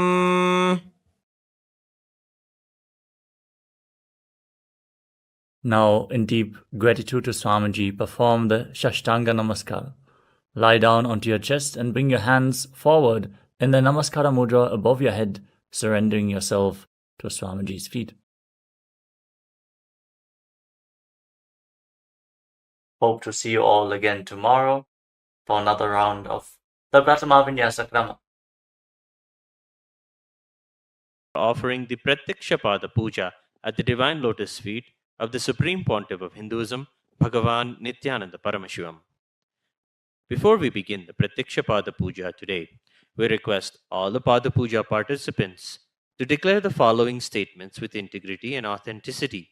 If you agree, please say yes loudly. I authentically cognize, which is internally process, understand, and declare the truth that cosmic energy exists. Yes. I authentically cognize, which is internally process, understand, and declare the truth that the Supreme Pontiff of Hinduism, Bhagavan Nithyananda Paramashivamam, is the Chinmaya Vigraha, the embodiment and representation of that very cosmic energy. Yes. I authentically cognize, which is internally process, understand, and declare the truth that whatever I offer in the Pratyakshapada Puja at the Divine Lotus Feet of the Supreme Pontiff of Hinduism, Bhagavan Nithyananda Paramashivamam, will reach the cosmic source of energy directly. Yes. I authentically cognize, which is internally process, understand, and declare the truth of Soham Asmi, that even when I worship, I am Him. Yes. Let us now enter the Pratyakshapada Puja. Now, please be seated in a space of deep restful awareness and gratitude in your Ananda Gandha. Nithyanandam Paramasukhadam Kevalam Jnanamurtim Dvandvatitam Gagana Sadrusham Tattvamasyadilaksham Ekam Nityam Vimalamachalam Sarvadhi Sakshibhutam भावातीतं त्रिगुणरहितं सद्गुरुं तं नमामि। नित्यानन्देश्वर परमशिव समारम्भाम् नित्यानन्देश्वरी परमशिव शक्ति मध्यमाम् नित्यानन्द पर्यन्ताम् वन्दे गुरु परम्पराम्। ललाटे त्रिपुण्ड्रे निटिलधृतकस्तूरी तिलकः स्फुरन्मालाधार स्फुरितकटिकौपीनवसनः दधानो दुष्टारं शिरसि फणिराजं शशिकलाम् प्रदीपः सर्वेषाम् अरुणगिरियोगी विजयते। ॐ आत्मतत्त्वं शोधयामि स्वधा। ॐ विद्यातत्त्वं शोधयामि स्वधा। ॐ शिवतत्त्वं शोधयामि स्वधा। ॐ शुक्लाम्बरधरं विष्णुं शशिवर्णं चतुर्भुजं प्रसन्नवदनं ध्यायेत् सर्वविघ्नोपशान्तये। We'll now do the pranayama. ओम होम ईशानमूर्ताय नमः। ओम हेम तत्पुरुषवक्त्राय नमः। ओम हुम मुगुरदयाय नमः। ओम हिम वामदेवह्याय नमः। ओम हम सज्जोतमूर्ते नमः। ओम हाम हृदयाय नमः। ओम हीम शीर्षे नमः। ओम हूम शिखाय नमः। ओम हेम कवचाय नमः। ओम होम नेत्रेभ्यो नमः। ओम हस्त्राय नमः। ओम होम ईशानमूर्ताय नमः। ओम हेम तत्पुरुषवक्त्राय नमः। ओम हुम मुगुरदयाय नमः। ओम हिम वामदेवह्याय नमः। ओम हम सज्जोतमूर्ते नमः। माम हृदयाय नमः। ओम हीम शीर्षे नमः। ओम हूम शिखाय नमः। ओम हेम कवचाय नमः। ओम होम नेत्रेभ्यो नमः। ओम हस्त्राय नमः। ओम होम ईशानमूर्ताय नमः। ओम हेम तत्पुरुषवक्त्राय नमः। ओम हुम मुगुरदयाय नमः। ओम हिम वामदेवह्याय नमः। ओम हम सज्जोतमूर्ते नमः।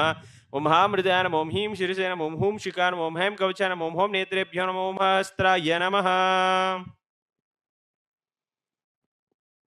ममोपात समस्त दुरितक्षयद्वारा भगवत् श्री नित्यानंद परमशिव प्रीत्यर्थम श्री नित्यानंदेश्वरी परमशिव शक्ति समेत श्री नित्यानंदेश्वर परमशिव प्रीत्यर्थम च शुभे शोभने मुहूर्ते आद्य ब्रह्मणः द्वितीय परार्धे श्री श्वेतवराह कल्पे वैवस्वतमन्वन्तरे अष्टाविंशतितमे नित्ययुगे प्रथमे पादे जम्बूद्वीपे भारतवर्षे भरतखण्डे मेरोः दक्षिणे पार्श्वे शकाब्दे अस्मिन् वर्तमाने व्यवहारिके प्रभवादीनां षष्ट्याः संवत्सराणां मध्ये शोभकृतनाम संवत्सरे शुभायने शुभऋतौ शुभमासे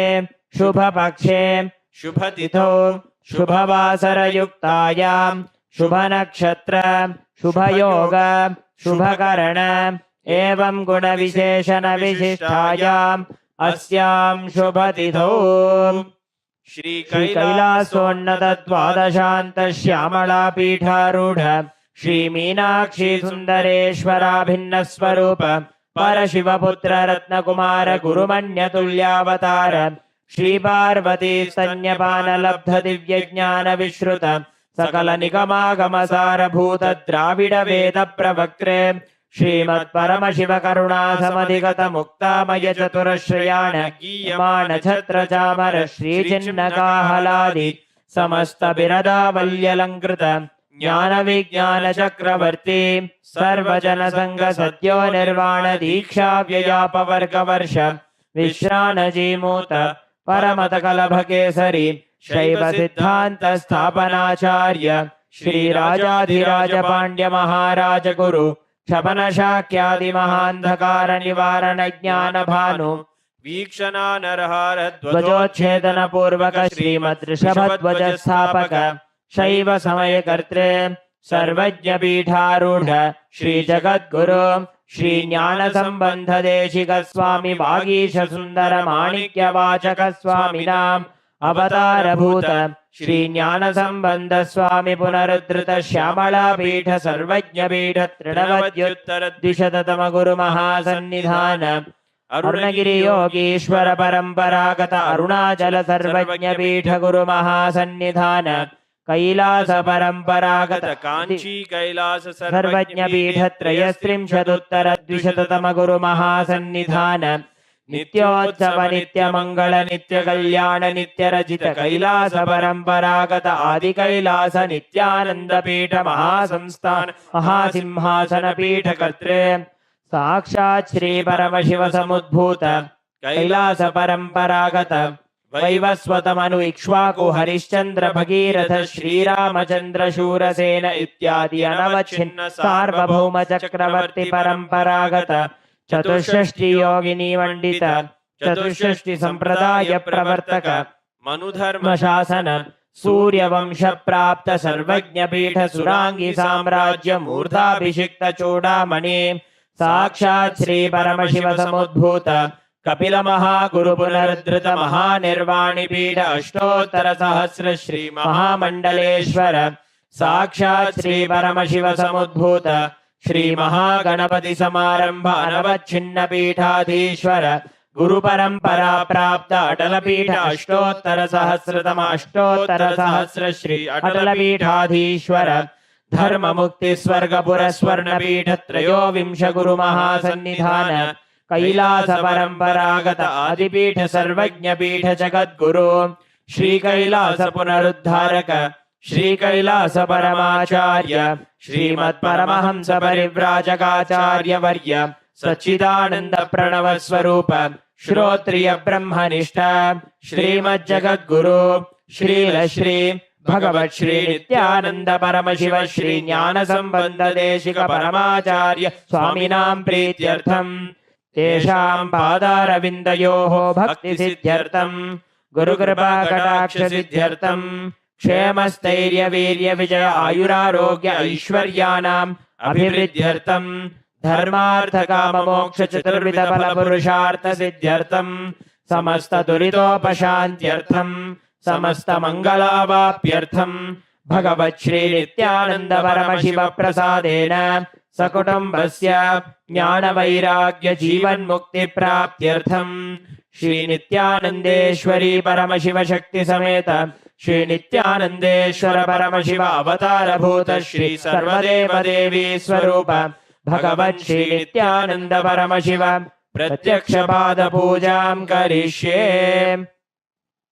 ओम अबहुपस्पृश्य ॐ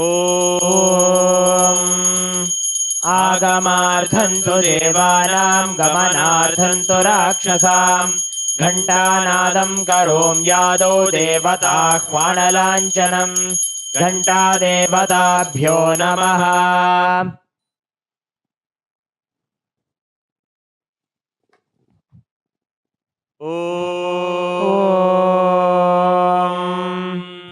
हृत्पद्ममासनं दद्यात् सहस्रारच्युतामृतैः पाद्यं चरणयोर्दद्यात् मनस्तु अर्घ्यं निवेदयेत् तेनामृतेन आचमनीयं स्नानीयं तेन च स्मृतम् आकाशतत्त्वं वस्त्रं स्यात् गन्धस्यात् गन्धतत्त्वकम् चित्तं प्रकल्पयेत् पुष्पं धूपं प्राणान् प्रकल्पयेत् तेजस्तत्त्वं च दीपार्थं नैवेद्यं स्यात् सुधाम्बुधिः अनाहतध्वनिर्घण्टा वायुतत्त्वं च चामरं सहस्रारं भवेत् छत्रं शब्दतत्त्वं च गीतकं नृत्तमिन्द्रियकर्माणि चाञ्चल्यं मनसस्तथा सुमेखलां पद्ममालां पुष्पं नानाविधं तथा अमायाद्यैर्भावपुष्पैः अर्चयेद् भावगोचरम् अमायं अनहङ्कारम् अरागं ममतं तथा अमोहगं मदं पञ्च अद्वेष अक्षोभकौ तथा अमात्सर्यं मलोभं च दशपुष्पं विदुर्बुधाः अहिंसा परमं पुष्पं पुष्पमिन्द्रियनिग्रहः दया पुष्पं क्षमा पुष्पं ज्ञानपुष्पं च पञ्चमम् इति पञ्चदशैर्भावपुष्पैः सम्पूजयेत् भगवन्तं श्रीनित्यानन्द परमशिवम्।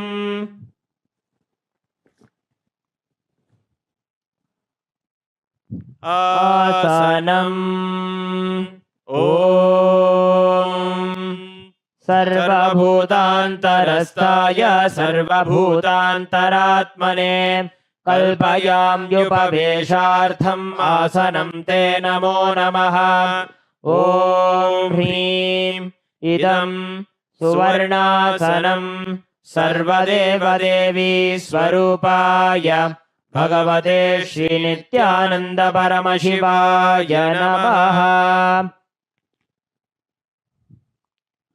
स्वागतम् ॐ शान्तत्वात् सर्वकर्तृत्वभावोपरतिकारणात् शिव उक्तौ महातन्त्रमन्त्रविद्भिः सदा शिवः तस्मै शिवाय गुरवे वीतरागकलाय वै अमेयत्वादनन्तोऽयम् अजत्वाच्च प्रकीर्तितः यस्य दर्शनमिच्छन्ति देवाः स्वाभीष्टसिद्धये तस्मै ते परमेशान स्वागतं स्वागतं प्रभो अद्य मे सफलं जन्म जीवनं सफला क्रियाः स्वागतं यत्त्वया तन्मे तपसां फलमागतम् ॐ ह्रीं सर्वदेवदेवी स्वरूप भगवत् श्रीनित्यानन्द परमशिव स्वागतं सुस्वागतं ते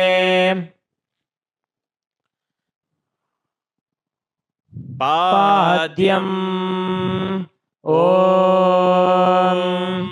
यद्भक्तिलेशसम्पर्कात् परमानन्दसम्प्लवः तस्मै ते परमेशान पाद्यं शुद्धाय कल्पये ॐ ह्रीं एतत्पाद्यं सर्वदेवदेवी स्वरूपाय भगवते श्रीनित्यानन्द परमशिवाय नमः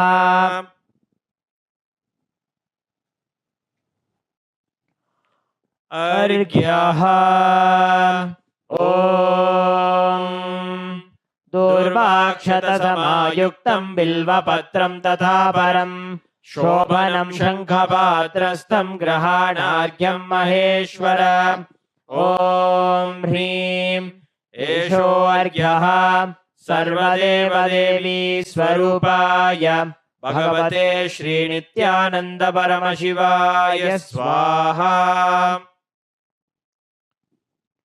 आचमनीयम् ॐ मन्दाकिन्यास्तु यद्वारी सर्वपापहरं शुभं ग्रहाणाचमनीयं त्वं मया भक्त्या निवेदितम् ॐ ह्रीं इदम् आचमनीयोदकम् सर्वदेवदेवी स्वरूपाय भगवते श्रीनित्यानन्द परमशिवाय स्वधा मधुपर्कः ॐ सर्वकल्मषनाशाय परिपूर्णसुधात्मकम् मधुपर्कमिमं देव कल्पयामि प्रसीद मे ॐ ह्रीं एष मधुपर्कः सर्वदेवदेवी स्वरूपाय भगवते श्रीनित्यानन्द परमशिवाय स्वधा गन्धतैलम् ॐ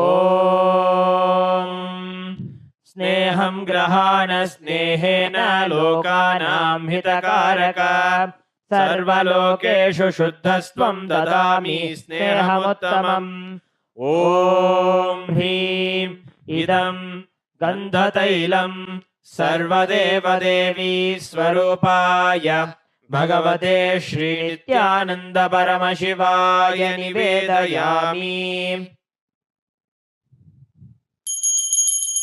स्नानीयम् ॐ इदं सुशीतलं वारी स्वच्छं शुद्धं मनोहरम् स्नानार्थं ते मया भक्त्या कल्पितं प्रतिगृह्यताम् ॐ ह्रीं इदं स्नानीयोदकं सर्वदेवदेवी स्वरूपाय भगवते श्रीनित्यानन्द परमशिवाय निवेदयामि।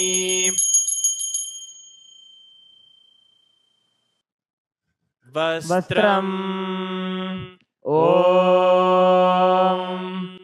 मायाचित्रपटाच्छन्न निजगुह्योरुतेजसे निरावरणविज्ञाय वासस्ते कल्पयाम्यहम्। ॐ ह्रीं इदं वस्त्रोत्तरीयं सर्वदेवदेवी स्वरूपाय भगवते श्रीनित्यानन्द परमशिवाय निवेदयामि।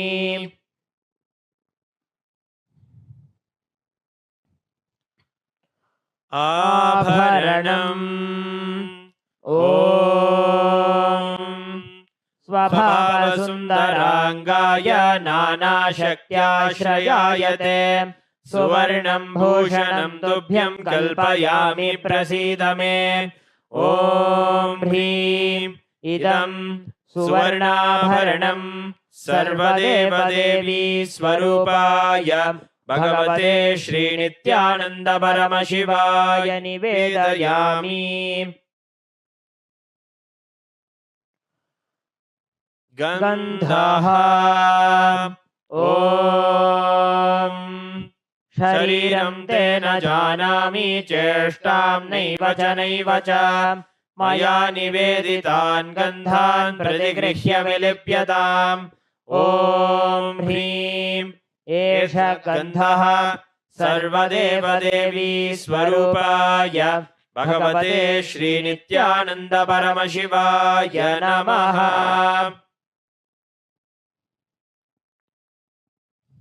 पुष्पम् ॐ तुरीयवनसम्पन्नं नानागुणमनोहरम् आनन्दसौरभं पुष्पं गृह्यताम् इदमुत्तमम्। ॐ ह्रीं एतानि सचन्दनपुष्पाणि सर्वदेवदेवी स्वरूपाय भगवते श्रीनित्यानन्द परमशिवाय वौषटे। बिल्वपत्रम् ॐ अमृतोद्भवं श्रीवृक्षं शङ्करस्य सदा प्रियं बिल्वपत्रं प्रयच्छामि पवित्रं ते सुरेश्वर। ॐ ह्रीं एतानि सचन्दनबिल्वपत्राणि सर्वदेवदेवी स्वरूपाय भगवते श्रीनित्यानन्द परमशिवाय वौषटे।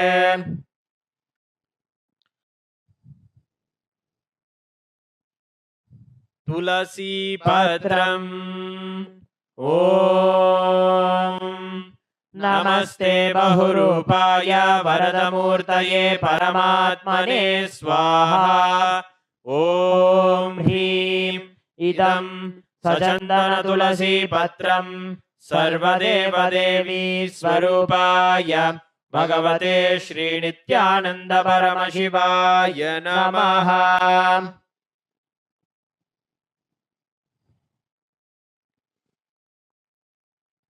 धूपः ॐ वनस्पतिरसो दिव्यो गन्धाद्यः सुमनोहरः आघ्रेयः सर्वदेवानां धूपोऽयं प्रतिगृह्यताम्।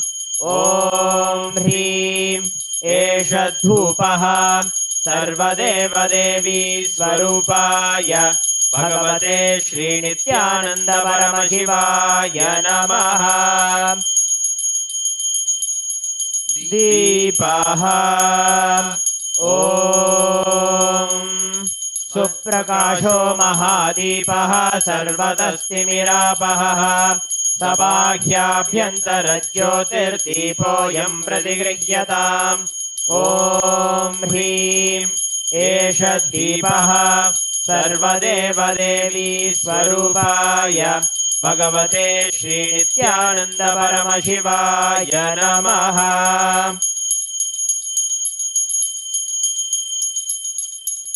नैवेद्यम् ॐ नैवेद्यं विविधं देव शर्करादिविनिर्मितं मया निवेदितं भक्त्या गृहाण परमेश्वर। ॐ ह्रीं इदं सोपकरणनैवेद्यं सर्वदेवदेवी स्वरूपाय भगवते श्रीनित्यानन्द परमशिवाय निवेदयामि। पानीयम् ॐ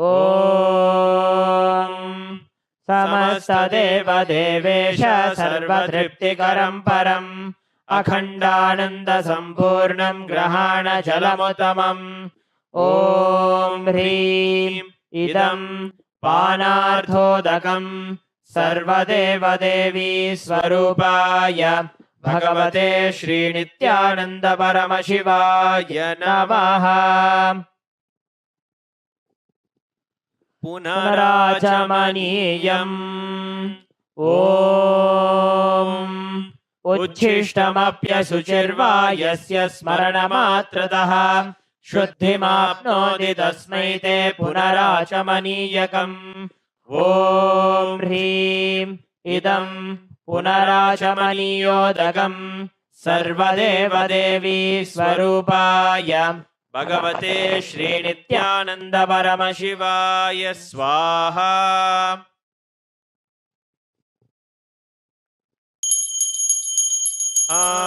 आरात्रिकम् ॐ ह्रीं एषा दीपमाला सर्वदेवदेवी स्वरूपाय भगवते श्रीनित्यानन्द परमशिवाय नमः।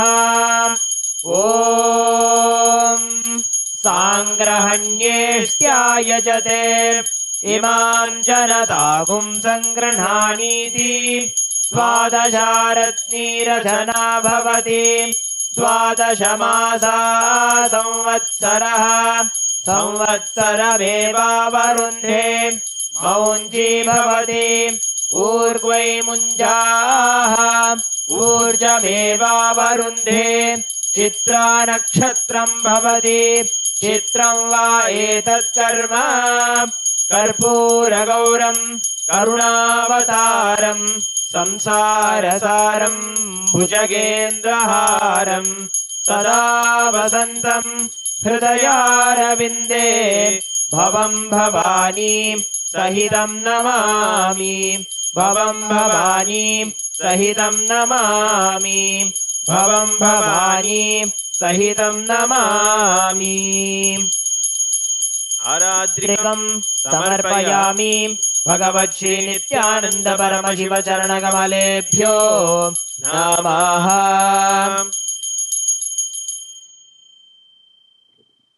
पुष्पाञ्जलिः।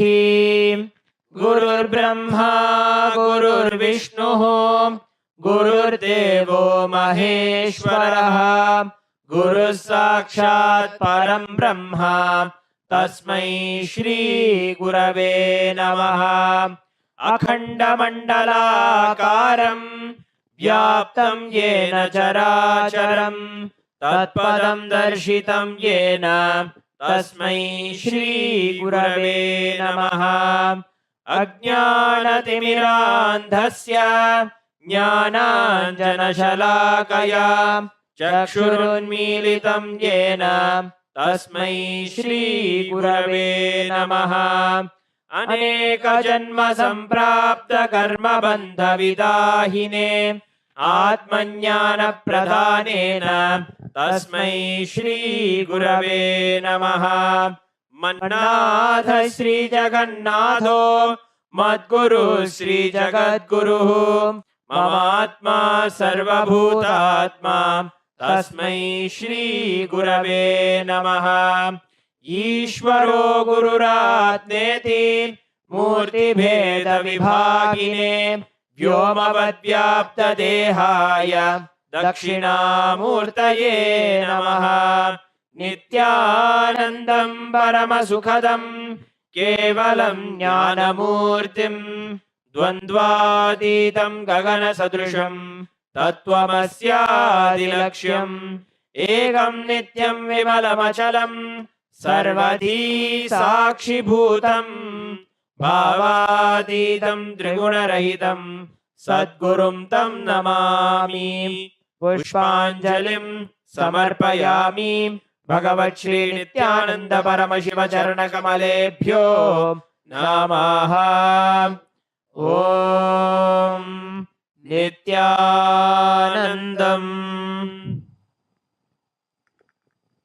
With this, we come to the end of the Guru Puja. We will now be beginning the Paramashiva Puja. Om Atmatattvam Shodhayami Swadha. Om Vidyatattvam Shodhayami Swadha. Om Shivatattvam Shodhayami Swadha. Om Ham Hridayaya Namaha. We will now be performing the Sakali Karanam. Please look at the Acharya. Om Ha Astraya Namaha Shaktaye Voshate. Om Ham Shivasanaya Namaha. Om Ham Shivamurtaye Namaha. Om Ham Satyojatamurtaye Namaha. Om Him Vamadeva Guhyaya Namaha.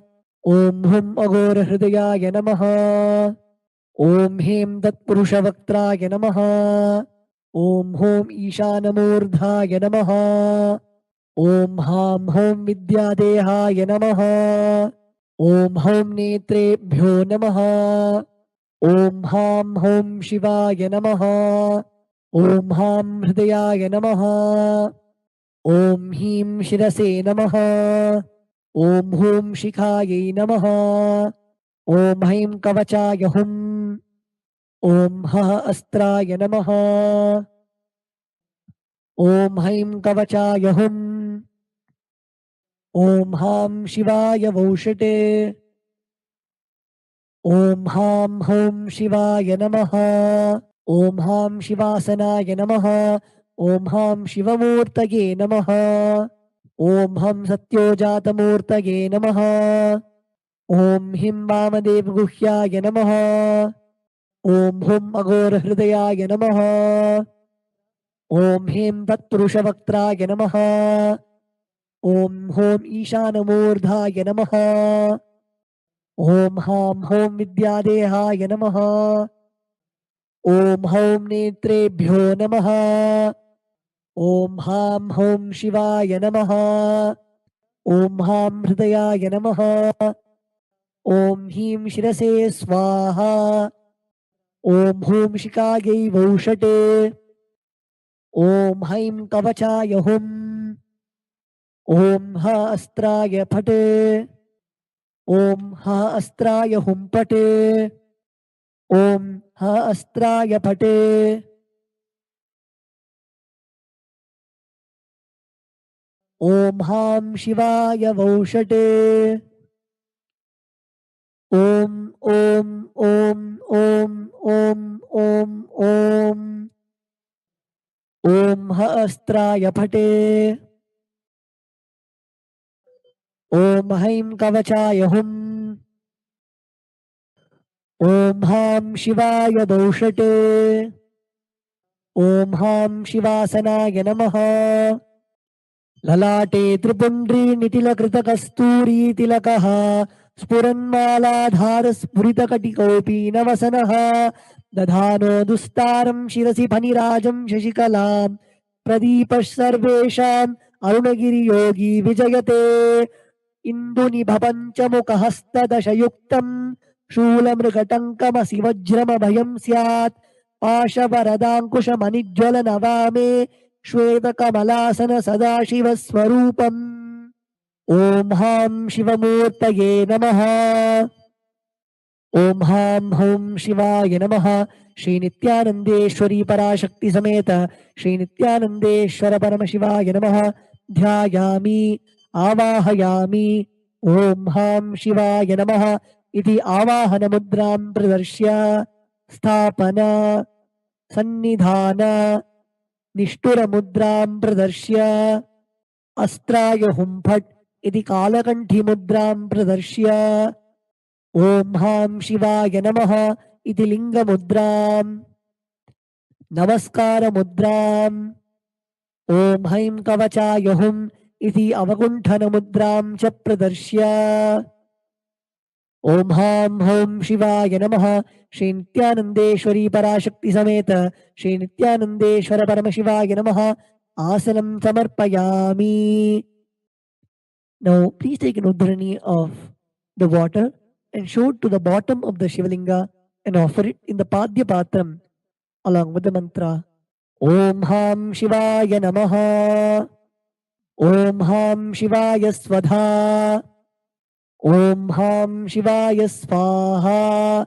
Shri Nithyanandeshwari Parashakti Sameta Shri Nithyanandeshwara Paramashivaya Namaha Padyachamaryam Dattva Om Ham Hom Shivaya Namaha Shri Nithyanandeshwari Parashakti Sameta Shri Nithyanandeshwara Paramashivaya Namaha Snanam Samarpayami.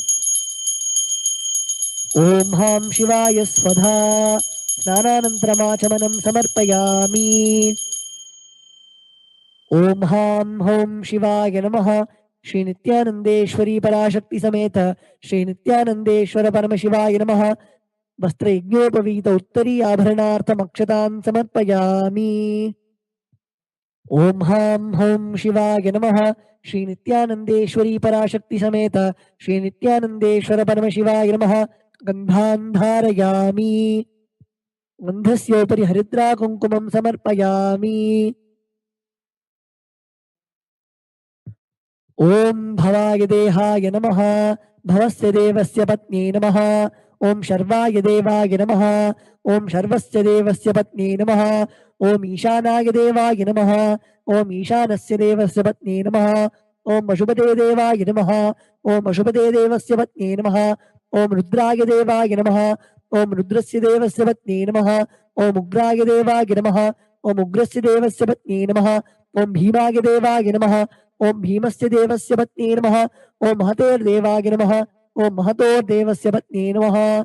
Om Ham Hom Shivaya Namaha Shri Nithyanandeshwari Parashakti Sameta Shri Nithyanandeshwara Paramashivaya Namaha Ashtapushpa Pujam Samarpayami. Om Ham Hom Shivaya Namaha Shri Nithyanandeshwari Parashakti Sameta Shri Nithyanandeshwara Paramashivaya Namaha Bilvavatram Samarpayami. The next is the offering of the dhupa. Sprinkle the Samanyargya, the water from the Panchapatram, onto the bell. Om Hastraya Namaha. Now sprinkle the water onto the dhupa stand, chanting the mantra Om Hastraya Phate. Now offer the flower on the incense sticks, chanting the mantra Om Ham Hridayaya Namaha. Om Ham Hom Shivaya Namaha Shri Nithyanandeshwari Parashakti Sameta Shri Nithyanandeshwara Paramashivaya Namaha Dhupam Aghrapayami. Om Ham Shivaya Svadha Om Hastraya Pate Om Ham Hridayaya Namaha. Om Ham Hom Shivaya Namaha Shri Nithyanandeshwari Parashakti Sameta Shri Nithyanandeshwara Paramashivaya Namaha Deepam Darshayami. Om Ham Shivaya Svadha Om Hastraya Pate Om Ham Hridayaya Namaha. Om Ham Hom Shivaya Namaha Shri Nithyanandeshwari Parashakti Sameta Shri Nithyanandeshwara Paramashivaya Namaha Naivedyam Nivedayami. Om Ham Shivaya Svadha Om Ham Hom Shivaya Namaha Shri Nithyanandeshwari Parashakti Sameta Shri Nithyanandeshwara Paramashivaya Namaha Tambulam Samarpayami. Om Hastraya Pate Om Ham Hridayaya Namaha. Now please take the Arati plate in your hands and wave it towards the Shivalinga along with the mantra, and please ring the bell as you do so. Om Ham Hom Shivaya Namaha Shri Nithyanandeshwari Parashakti Sameta Shri Nithyanandeshwara Paramashivaya Namaha Karpura Nirajanam Sandarishayami. Om Ham Shivaya Svadha. The next offering is Pushpanjali. ओम हां होम शिवाय नमः श्री नित्यानंदेश्वरी पराशक्ति समेत श्री नित्यानंदेश्वर परमशिवाय नमः पुष्पांजलिं समर्पयामि. The next offering is the Moola Mantra Japam. The chanting of the Moola Mantra. Please close your eyes. Chant the Moola Mantra given by Swamiji 11 times.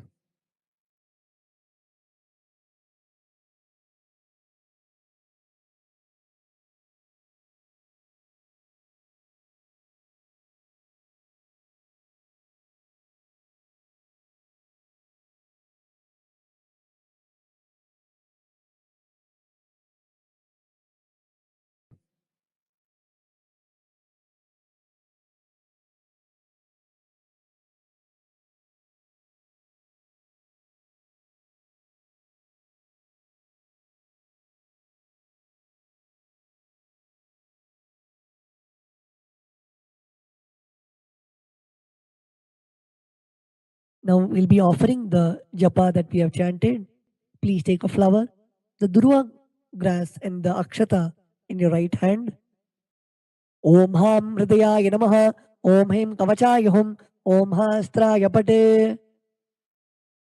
यत्किञ्चित् कर्म देवेश सदा सुकृतदुष्कृतं तन्मे शिवपदस्थस्य भुङ्क्षक्षपे शङ्कर शिवो दाता शिवो भोक्ता शिवः सर्वमिदं जगत् शिवो यजति सर्वत्र यः शिवः सोऽहमेव तु.